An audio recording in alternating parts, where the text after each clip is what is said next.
कांता बहन की दो बहुएं थीं, बड़ी कल्पना और छोटी प्रिया। कल्पना का जैसा नाम वैसा ही काम। सारा दिन कल्पनाओं में रहती, ना कोई काम करती ना कोई धाम। अरे कल्पना बहू, जरा अच्छी सी चटनी पीस दे, आज कुछ मजेदार खाने का मन है। पेट में जलन हो जाएगी माँ जी बुढ़ापे में, और वैसे भी मेरा काम करने का वक्त शाम का है, अब प्रिया को ही बोल दो। इतना कहकर कल्पना वहां से चली जाती है। कांता कल्पना के ऐसे रवैये से काफी परेशान रहती हैं। मैं बना देती हूँ माँ चटनी, ऐसा बोलकर प्रिया माँ को चटनी बनाकर प्लेट में खाने को देती है कि तभी वहां कल्पना आ जाती है। अरे वाह चटनी, जरा चक्कर तो देखूं, बड़े दिन हो गए। अरे नहीं बहू, तू तो रहने ही दे चटनी खाना, पेट में जलन हो जाएगी।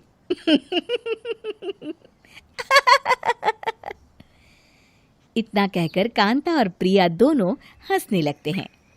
कल्पना सारा दिन या तो मोबाइल में यूट्यूब देखती या फिर सोती रहती। उसका कमरा भी बिखरा और गंदा रहता।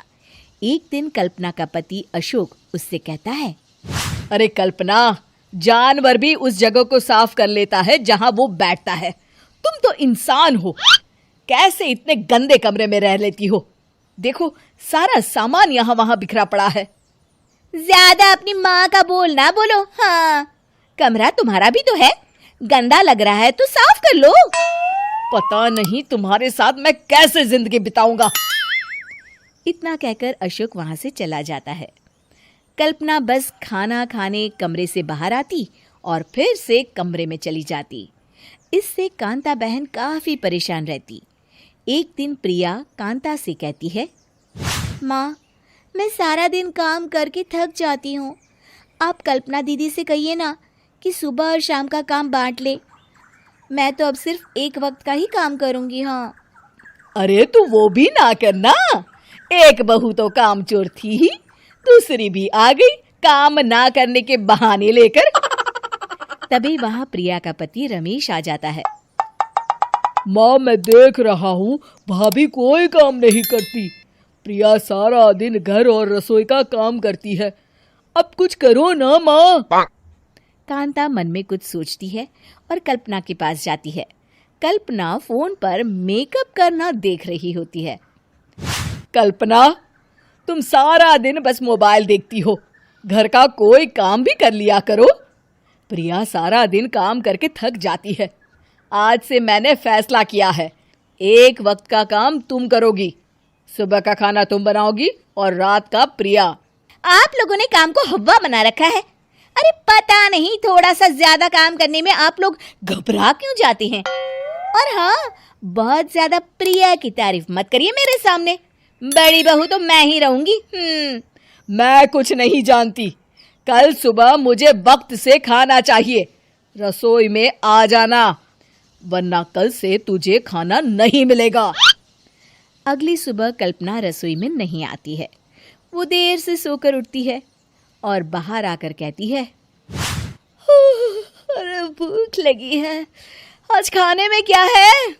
इतनी देर हो गई, आज किसी ने मुझे उठाया भी नहीं, पता नहीं कहाँ है सब। कल्पना को घर में कोई नहीं दिखता।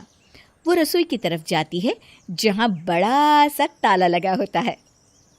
अरे रसोई में ताला? ओ, मैं तो भूल ही गई थी। माँ ने आज से सुबह का खाना मुझे बनाने को कहा था। हे भगवान, इतने लोगों का खाना बनाना क्या आसान है?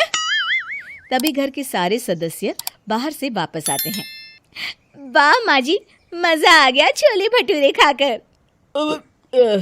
मेरे मुंह में तो अभी भी स्वाद आ रहा है। अरे कल्पना, तेरे भरोसे रहते तो हम तो भूखे ही रह जाते। कल्पना को बहुत गुस्सा आ जाता है। अब बहुत हो गया, आज से मैं अपनी रसोई अलग कर रही हूँ, मैं अपना खाना खुद बना लिया करूंगी।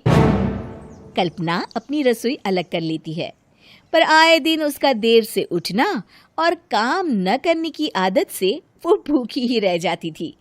उसी के सामने घर के लोग अच्छे अच्छे पकवान खाते और कामचोर कल्पना को जैसे तैसे ही खाना बनाकर खाना पड़ता। पर एक दिन तो हद ही हो गई। माँ, दीदी आज सुबह से कमरे से बाहर नहीं निकली, हमें जाकर देखना चाहिए। सो रही होगी कामचोर कहीं की, पर तुम कहती हो तो चलो देख लेते हैं उसे। कल्पना कमरे में पेट पकड़कर बैठी होती है। हाय मेरा दर्द, पेट दर्द के मारे मर रही हूँ मैं।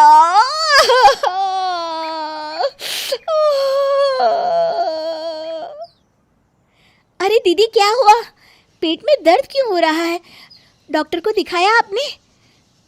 माँ। कल्पना खड़ी होती है और माँ जी के पास आती है। मुझे माफ कर दीजिए, अब से मैं सारे काम में मदद करूंगी, कभी आलस और काम चोरी नहीं करूंगी।